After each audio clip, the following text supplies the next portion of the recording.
O tema que nós vamos estudar nesta noite, nesses próximos 35 minutos,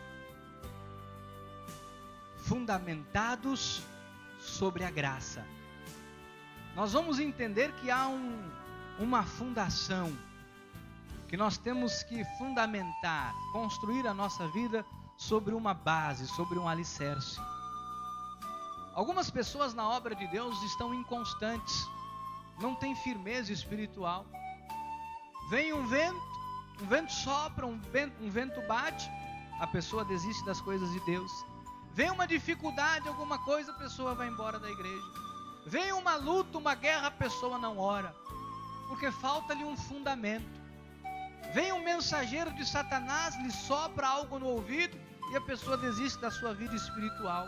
Então, tudo isso acontece, se dá, quando alguém não tem a sua vida fundamentada sobre a graça de Deus.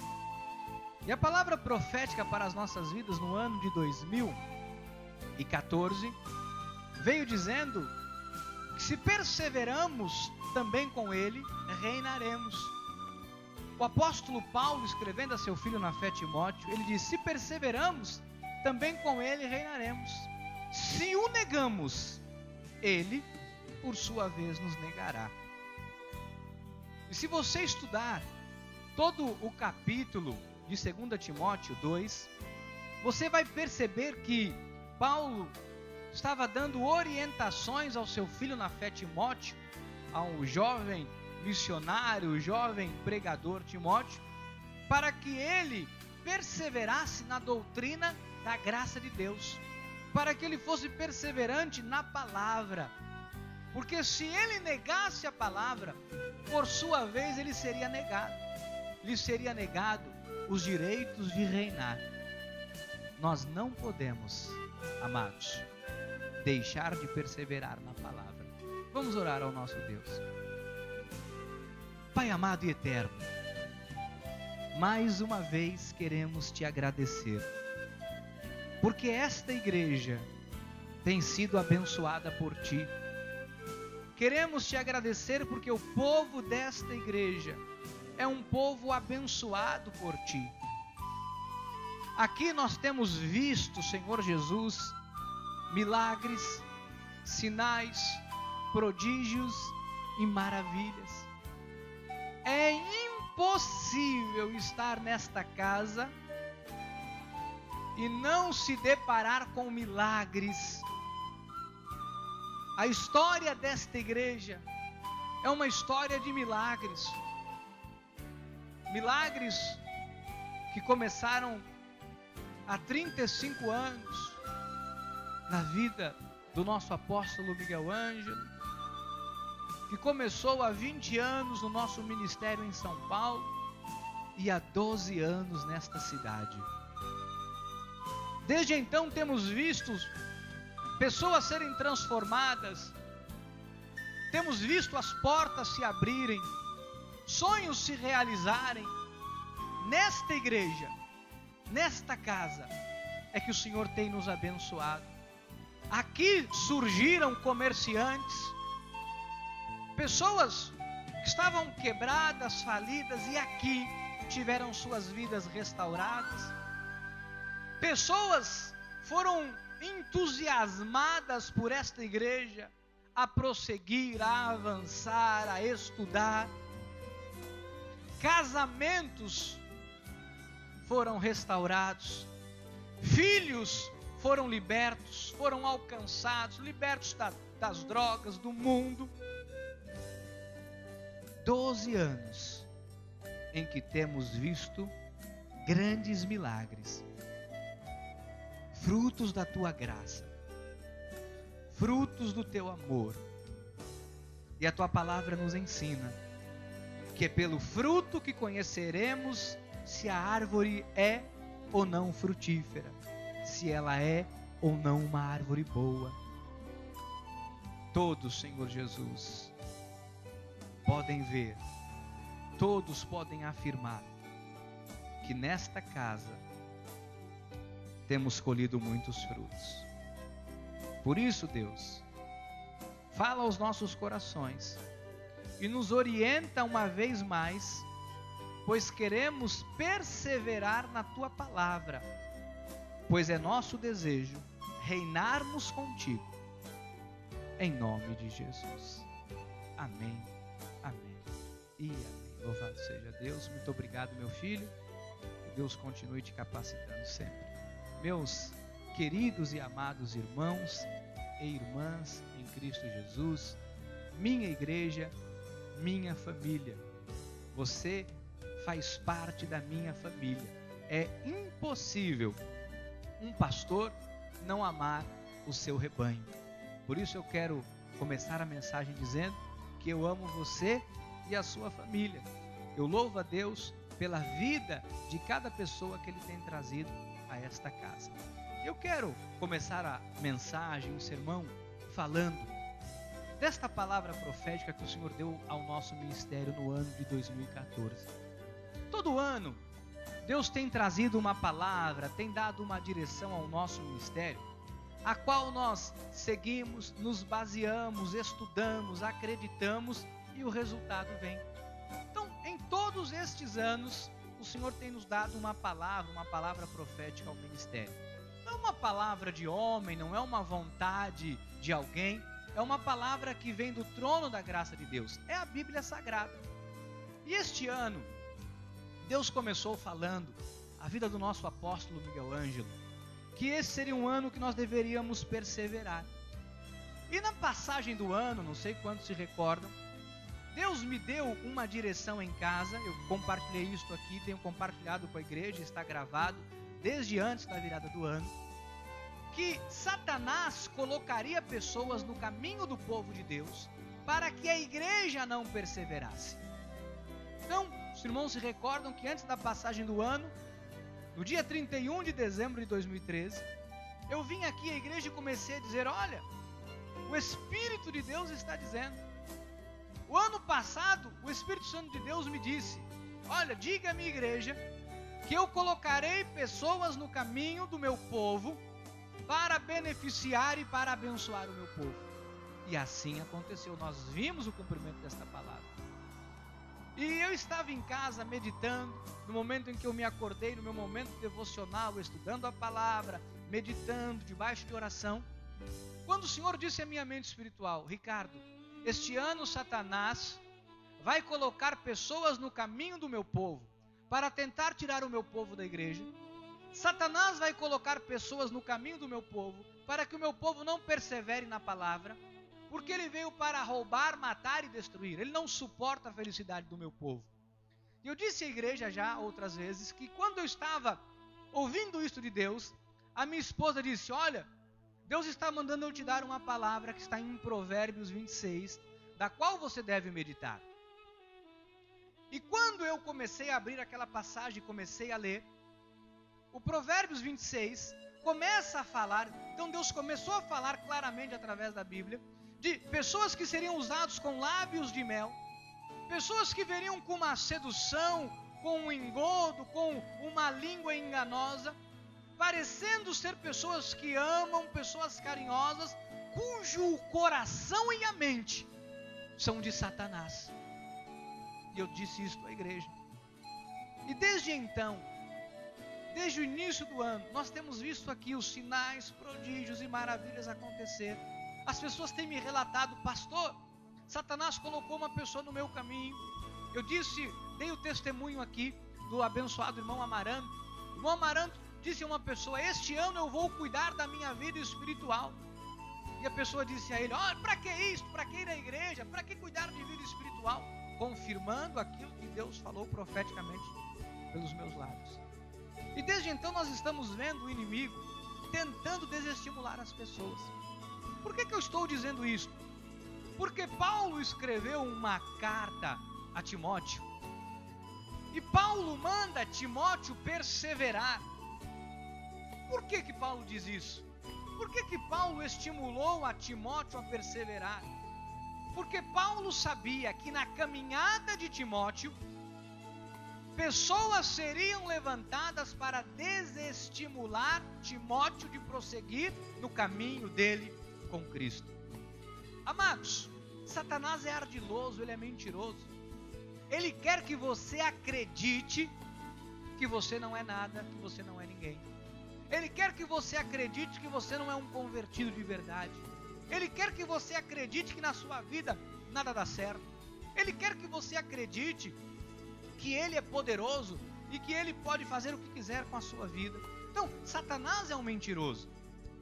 E Paulo, conhecendo as maquinações de Satanás, ele começa então a orientar Timóteo, porque Paulo considerava Timóteo um filho na fé. Até aqui a igreja está entendendo? Então, olha só, a carta de Paulo a Timóteo, a segunda carta de Paulo a Timóteo, segundo capítulo, no capítulo 1, no versículo de número 2, diz assim: Paulo, apóstolo de Cristo Jesus, pela vontade. Então, Paulo era um apóstolo de Jesus, não segundo a vontade do homem, a vontade de Paulo. Paulo era um apóstolo de Jesus Cristo pela vontade de Deus. Ontem uma irmã me perguntava em São Paulo: pastor, como é a vida de um pastor? É fácil? Eu disse: amada, eu gostaria de estar no teu lugar. Eu gostaria de estar no teu lugar, sentadinho, ouvindo a palavra. Porque um pastor, Paulo, apóstolo de Cristo, segundo a vontade de Deus. Eu não sou pastor segundo a minha vontade, porque se fosse por minha vontade, eu não seria um pastor.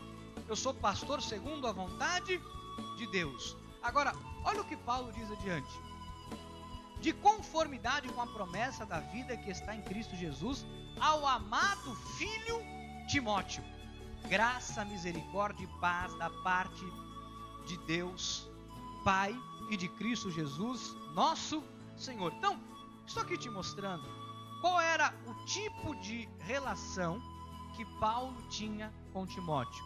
Paulo tinha Timóteo como um filho.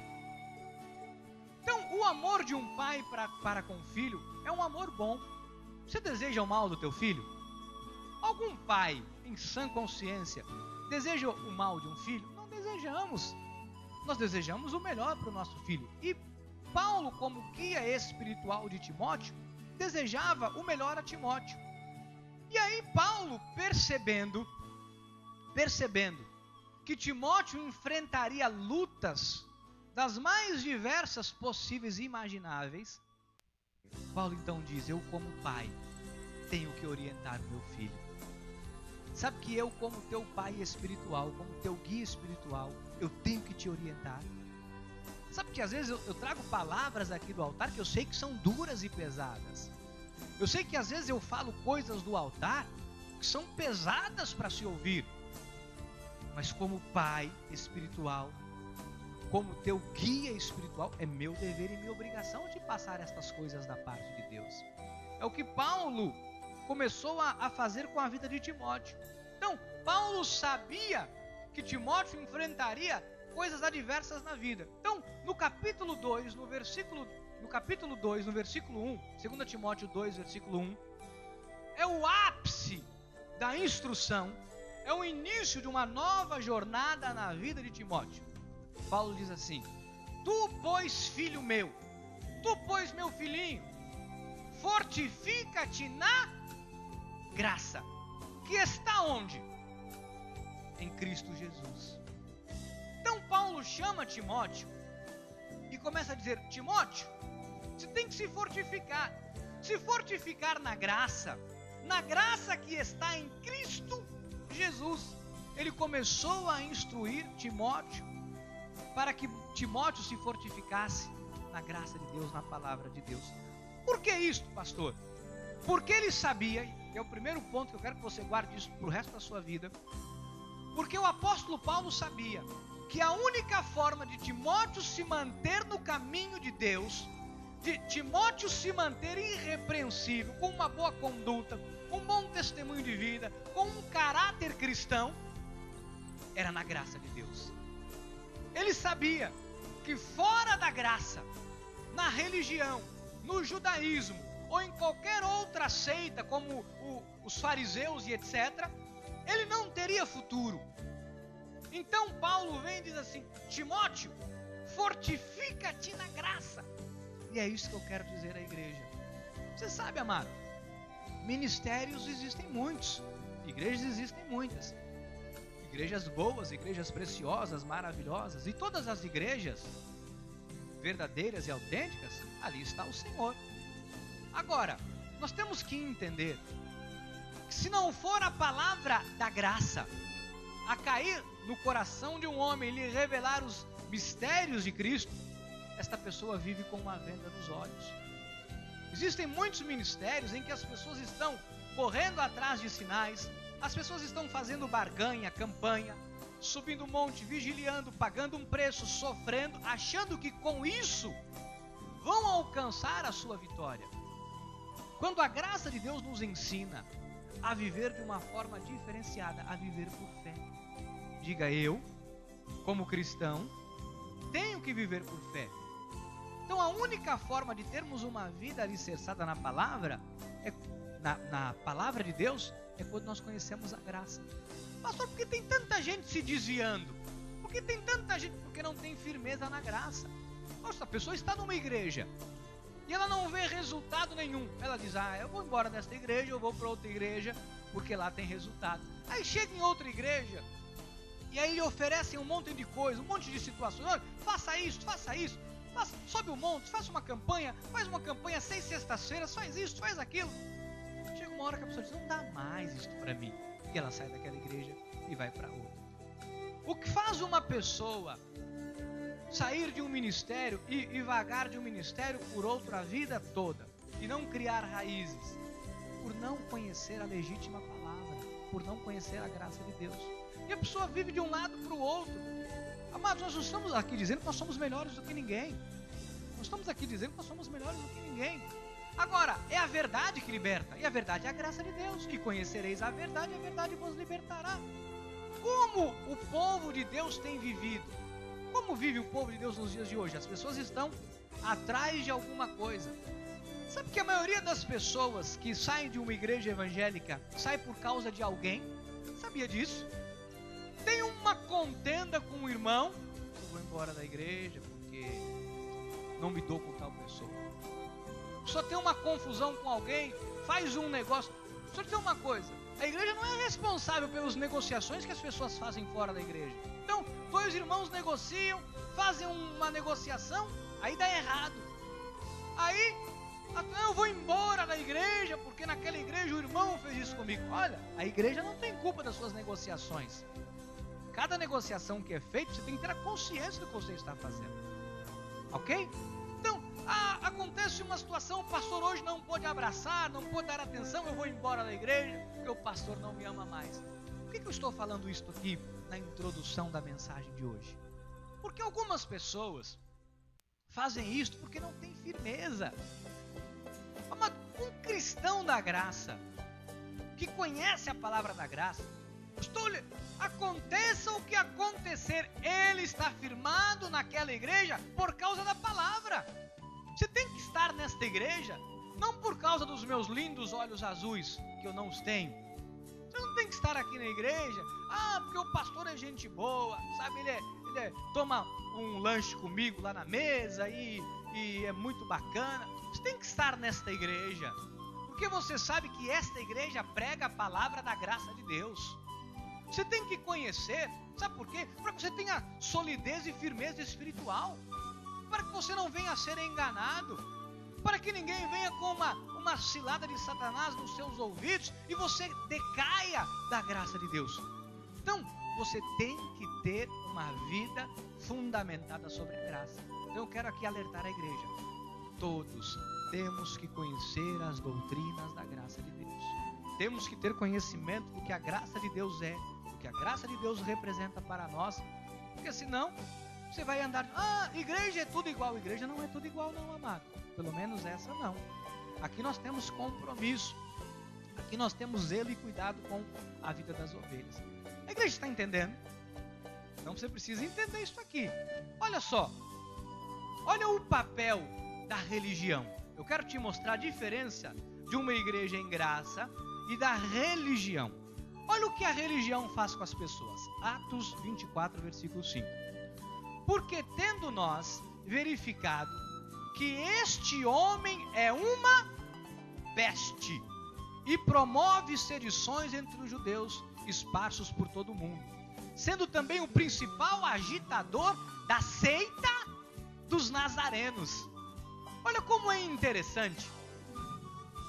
Este homem que eles estão se referindo é Paulo. Aquele mesmo Paulo que disse: eu sou apóstolo de Cristo pela vontade de Deus. Aquele mesmo Paulo que disse: eu, Paulo, sou apóstolo de Cristo segundo a vontade de Deus. Este mesmo Paulo, você vê os judeus, os religiosos, dizendo assim: este homem é uma peste, promove sedições, é o principal agitador da seita dos nazarenos. Sabe o que é a seita dos nazarenos? Que eles chamavam de seita? Seita dos nazarenos? Os seguidores de Jesus. Às vezes acontece isso conosco. Aquele ministério é uma seita. Amados, eu desafio qualquer ministério a vir aqui e contestar o que nós pregamos na palavra. Eu desafio qualquer líder, qualquer pastor, qualquer teólogo a vir aqui e nós abrirmos a Bíblia e contestar o que nós pregamos, porque nós pregamos a palavra. Nós temos os olhos iluminados. Nós nunca na história da nossa igreja saímos falando mal de igreja nenhuma. Aí você vê que tem igreja que não tem palavra, pessoas que não têm ocupação, pessoas usadas por Satanás. Aí vão falar mal de um ministério que é provado e aprovado por Deus, onde as pessoas têm visto sinais, prodígios e maravilhas. Amados, então, isso não é uma coisa nova. Veja que os judeus, os religiosos, levaram Paulo para o julgamento. Chamaram Paulo de peste. Olha que coisa terrível. Você imagine, os judeus chamando Paulo de peste. Agora, veja a resposta de Paulo. Veja a postura de Paulo, um cristão da graça de Deus. Atos 24, versículo 10 a 16.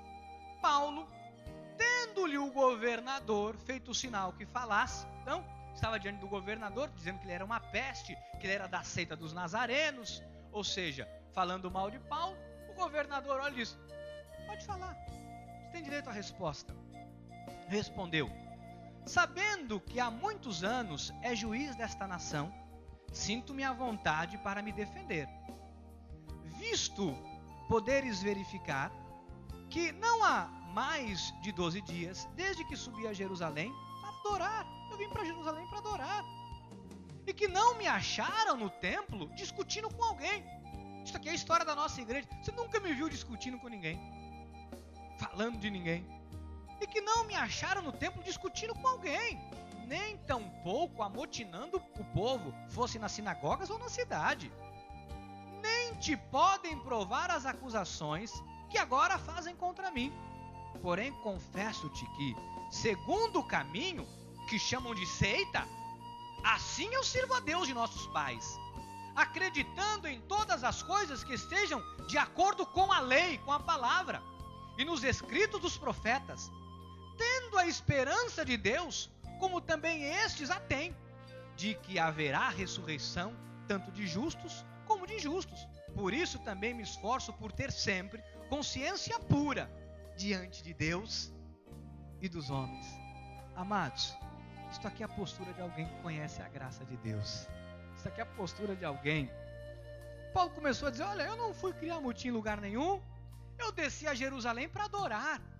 Nós estamos aqui para adorar a Deus, amados. Só que tem gente que não gosta, porque tem gente que vai à igreja não é para adorar a Deus. Tem gente que vai à igreja para fazer qualquer coisa menos para adorar a Deus. Olha, vem a esta casa para adorar a Deus. Vem a esta igreja para cuidar de tua vida espiritual. Vem a esta igreja para ser um cristão maduro, não uma vergonha para a sociedade. Porque sabe que tem pessoas que falam mal de uma igreja, falam mal de outra, falam mal de uma, falam mal de outra. Vai ver a vida. Vai ver a vida de algumas pessoas que, como diz a Bíblia, colocam uma trave no seu olho e quer falar do cisco que está no olho do irmão. Veja a vida de algumas pessoas que se dizem melhores do que os outros, como vivem. Casamento falido, Eu não acredito num líder que tem um casamento falido. Não acredito. Desculpa. Não pode.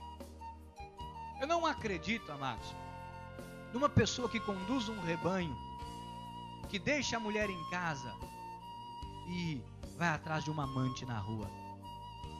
Eu não acredito numa liderança em que rouba a igreja, rouba o dinheiro do povo de Deus para os seus próprios interesses. Eu não acredito numa liderança que usa a boca para maldizer o seu povo, uma vez que o povo não é do pastor, o povo é de Deus. Pastor, por que o irmão está falando tudo isso? Qual é a necessidade de nos envolvermos com esta palavra, de entendermos isto?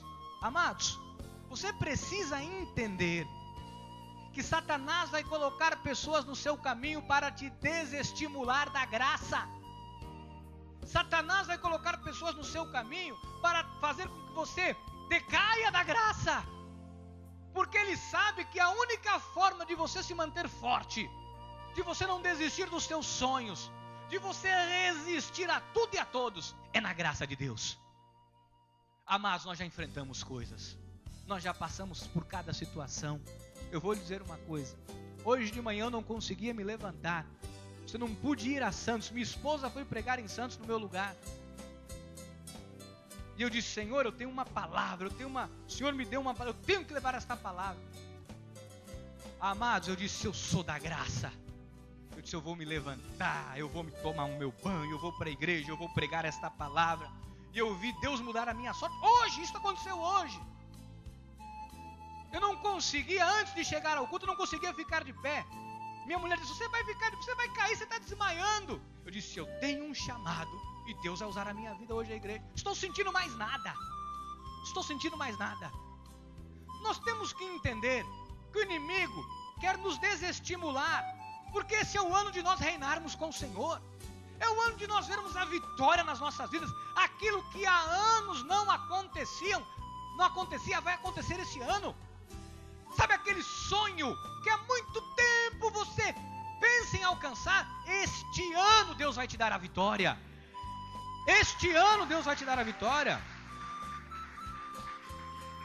Louvado seja Deus.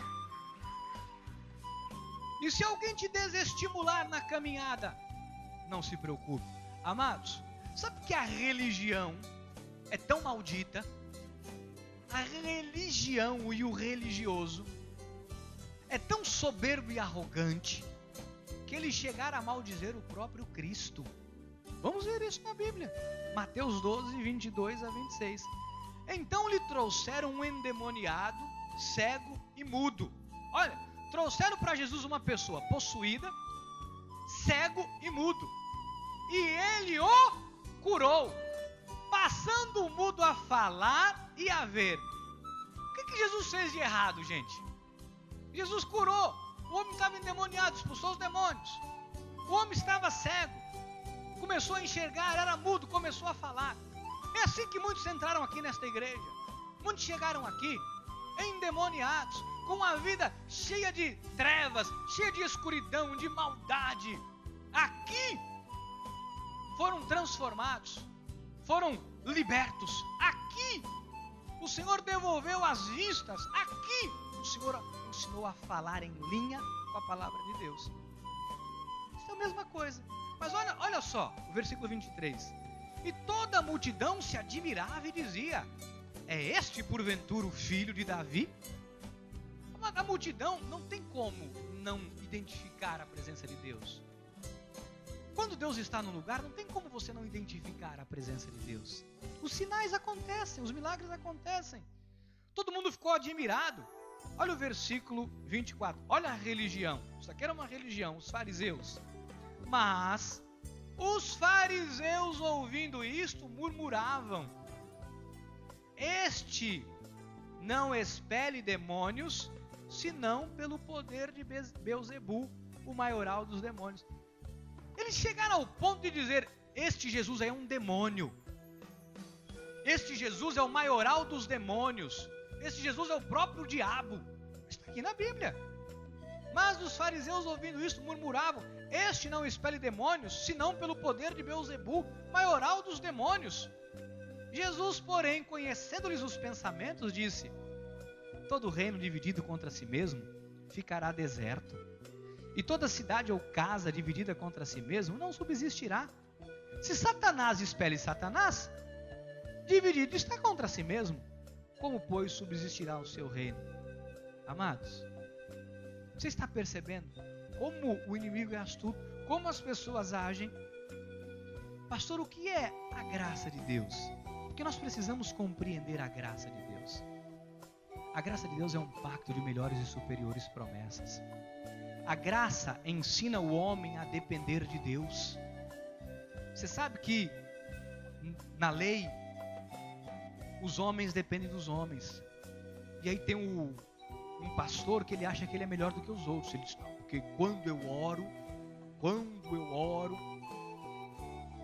a oração, amado, ela só tem efeito porque Deus opera. Tem pessoas que pensam: não, porque quando eu faço a minha campanha, você nada, amado, você não faz nada. Se não for Deus a fazer, nós não fazemos coisa alguma.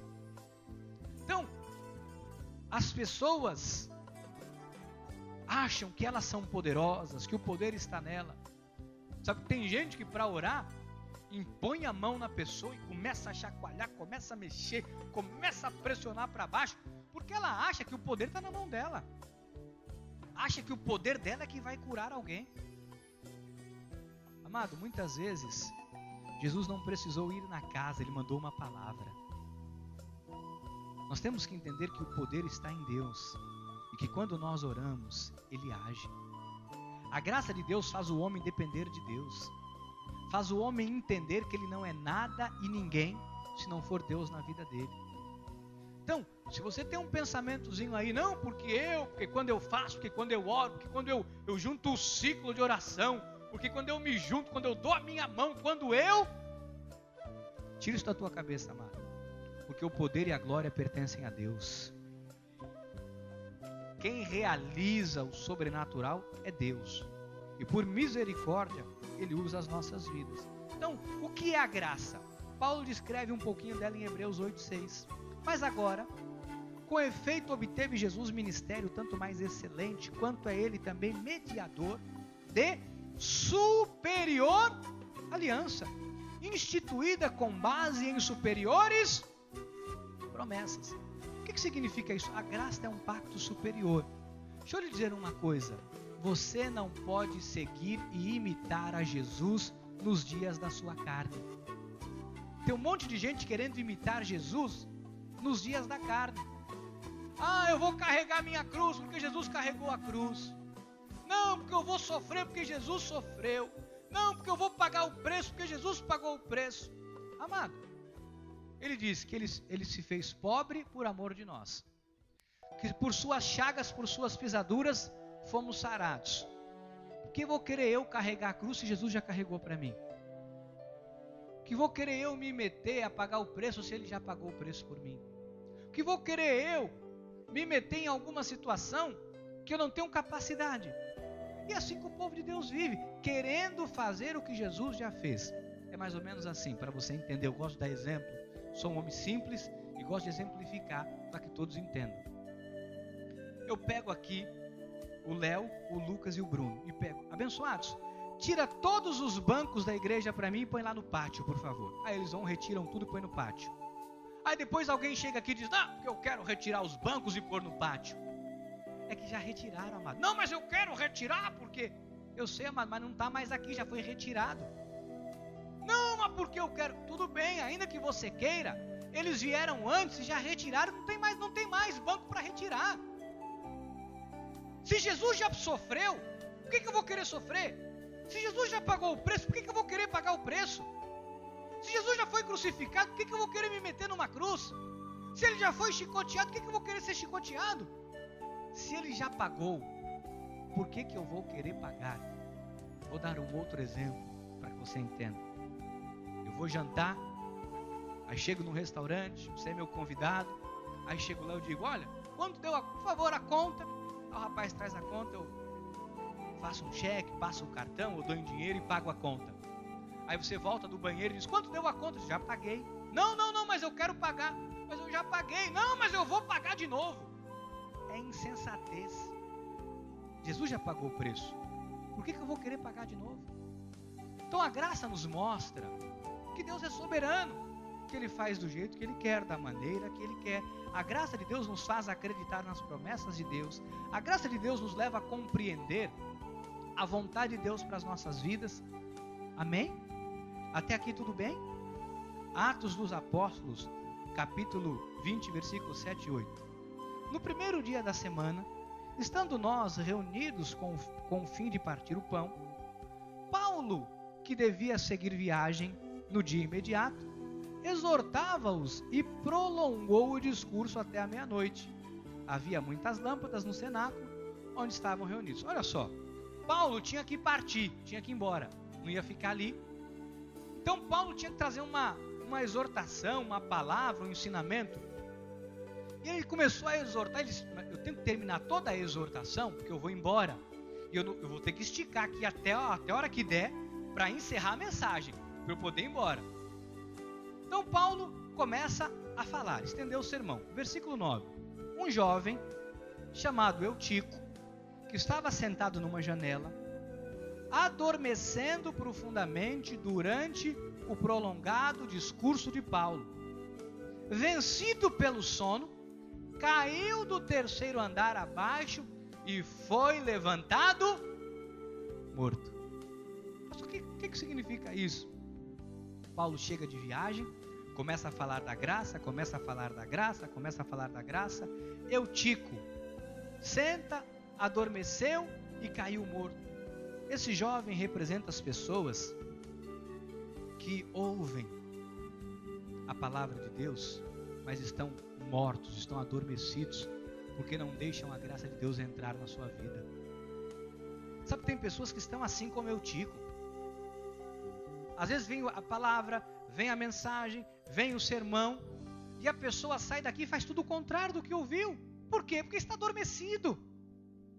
Então, Eutico representa as pessoas que estão de ouvidos fechados para aquilo que Deus está falando.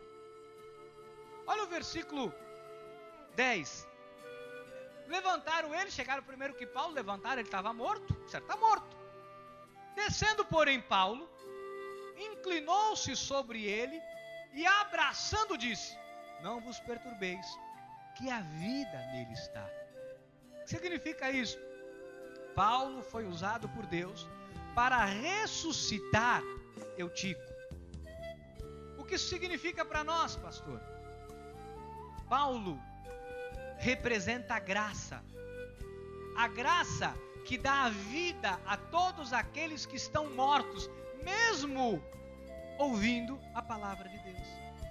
Paulo representa aquele que é usado por Deus para trazer a vida de volta, para que a pessoa viva uma vida plena com Deus. Meu amado, minha amada, aquele jovem estava com a sua vida vulnerável. Toda pessoa que não compreende a graça de Deus está com a vida vulnerável. Você corre um sério risco de alguém lhe enganar. Você corre um sério risco de alguém lhe falar alguma coisa e você acreditar. Olha o que Paulo diz sobre a graça de Deus. 1 Coríntios 3,10.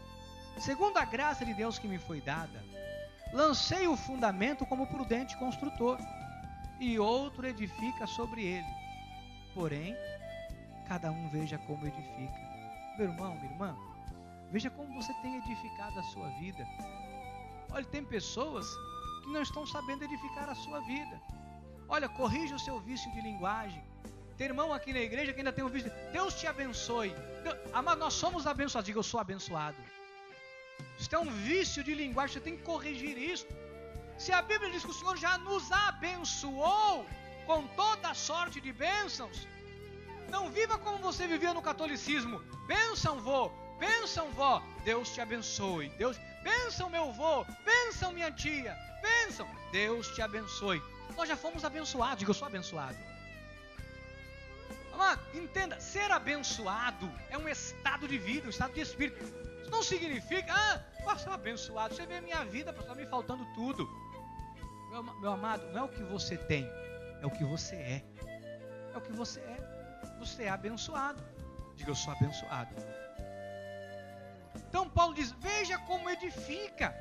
Olha, veja se você não vive aí, morrendo de medo do inimigo, do diabo. Veja como você edifica. Não, eu tenho medo de escuro, eu tenho medo de assombração. Tem crente que tem medo de fantasma. Mas eu morro de medo de defunto. Pastor, eu tenho medo de defunto me pegar no meu pé de noite. Amado, se defunto pegar, você fala pro defunto, avisar para uns amigos meus que estão me devendo, que morreram, para vir me pagar. Fala, tem um pessoal que eu tenho saudade, fala para esses defuntos aparecer de vez em quando para mim, para eu bater um papo. Eu sinto saudade de alguns amigos que já se foram. Amado, sabe, veja como você edifica a sua vida. Olha, segundo a graça de Deus que me foi, eu lancei o fundamento. Como prudente, outro edifica a sua. Porém, cada um veja como edifica. Veja como você edifica a tua língua, amado. Veja como está a tua língua. O que você tem falado? Tem gente que a língua não está edificando, não está de acordo com a vontade de Deus. Veja como você edifica os seus ouvidos. Olha, eu vou dizer uma coisa. Um dos bens mais preciosos que Deus deu a cada um de nós são os nossos ouvidos. Nós conhecemos o mundo, sentimos o mundo através dos nossos ouvidos. Não empreste o seu ouvido para qualquer pessoa. Você está compreendendo? Eu disse aqui na passagem do ano, que quando a pessoa começasse a falar pelo diabo, você ia saber quem era, e como Jesus fez com Pedro, você vai dizer, arreda-te, Satanás, porque você não cogita das coisas de Deus. Deus está nos alertando, igreja, porque nós estamos numa grande obra, numa grande missão, e o inimigo quer fazer você decair da graça para você não reinar com o Senhor. Olha, pastor, qual é o fundamento? Qual é o fundamento da nossa vida? Porque ninguém pode lançar outro fundamento além do que foi posto. Qual é? Jesus Cristo. Diga, Jesus é o fundamento da minha vida. Olha o versículo 12. Contudo, se o que alguém edifica sobre o fundamento é ouro, prata e pedras preciosas, madeira, feno e palha. Versículo 13. Manifesta se tornará a obra de cada um, pois do dia demonstrará, porque está sendo revelada pelo fogo. E qual seja a obra de cada um, o próprio fogo provará. Se permanecer a obra de alguém que sobre o fundamento edificou, esse receberá galardão. E se a obra de alguém se queimar, sofrerá ele dano, mas esse mesmo será salvo, todavia, como que através do fogo. O que significa isso, igreja? Eu e você estamos fazendo uma obra, e a nossa obra vai ser revelada. Sabe que Deus sempre revela a obra pelos frutos? Pelos frutos você conhece se uma árvore é boa ou se não é boa. Você tem visto os frutos de Deus na sua vida através desse ministério? Você viu o resultado nesses anos de vida com Cristo? Você viu o milagre, você viu cura, você viu livramento, você viu Deus te dar livramento de acidentes, livramento de morte, você já viu? É pelos frutos que se conhece uma árvore. Meu amado, minha amada, nesses minutinhos finais, eu quero lhe estimular a plantar a sua vida, a solidificar a sua vida na graça de Deus. Nós temos uma vasta literatura na nossa livraria.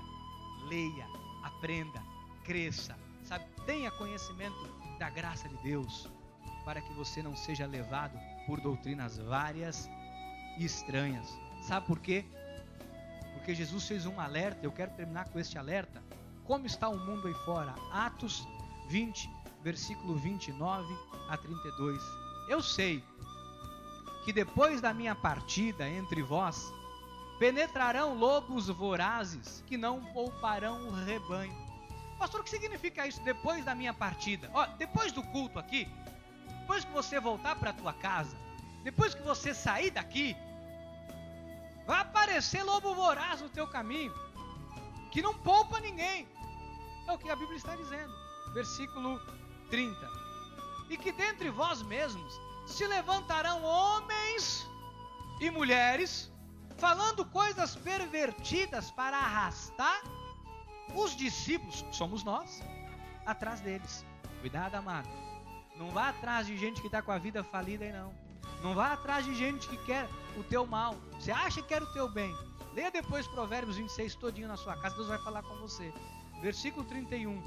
Portanto, vigiai, lembrando-vos de que por 3 anos, noite e dia, não cessei de admoestar com lágrimas a cada um. Você está compreendendo como é sério? Vigia, meu irmão. Vigia se você não está dando ouvido para quem não deve.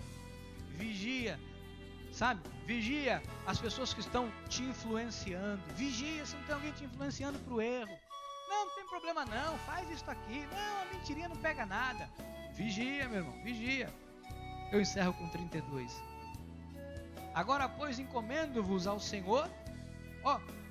Qual que é a encomenda? Encomendo-vos ao Senhor e a palavra da sua, que tem poder para vos edificar e dar herança entre todos os que estão. Qual é a única palavra que a Bíblia diz que tem poder de edificar e de dar herança? A Bíblia, estou com a Bíblia aberta, diz que é a graça de Deus.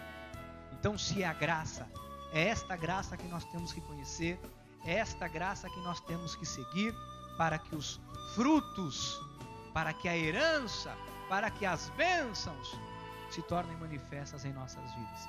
Eu encerro a mensagem dizendo: meu irmão, minha irmã, cuida da tua vida espiritual, cuida da tua vida, cresça na graça, cresça no conhecimento, tenha prazer em conhecer as doutrinas da graça de Deus, tenha prazer para que você não seja enganado por ninguém. Porque quando o inimigo pôr alguém no teu caminho e lhe disser uma coisa, você vai dizer: não, está errado.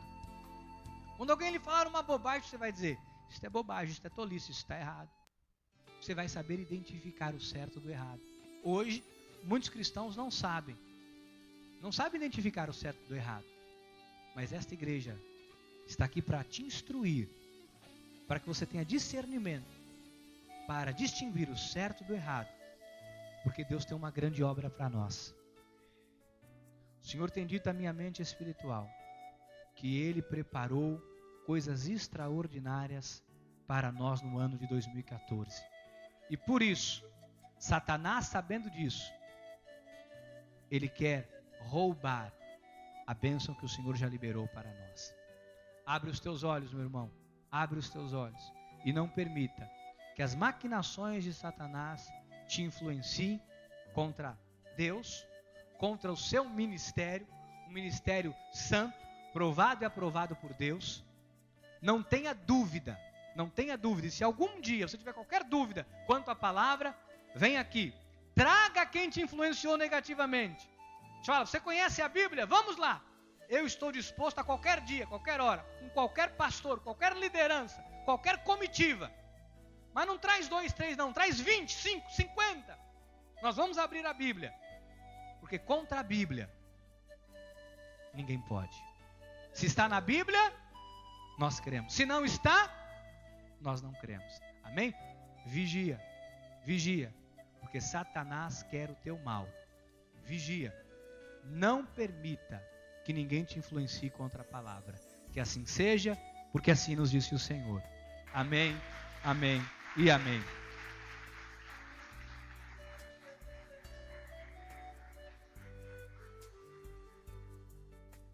Pastor, logo hoje uma palavra de exortação. Amado, logo hoje. Por quê? Por que Deus faz isso? Tem uma grande obra para nós, amados. Tem coisas grandes aí para Deus manifestar. Imagina, alguém marcou um compromisso com você e disse: olha, você vai viajar, o avião vai partir às 5 horas da tarde, rumo a Miami, você vai depois ficar na Flórida, tudo pago, 5 horas sai o voo. E aí você não está lá para pegar o avião, amado?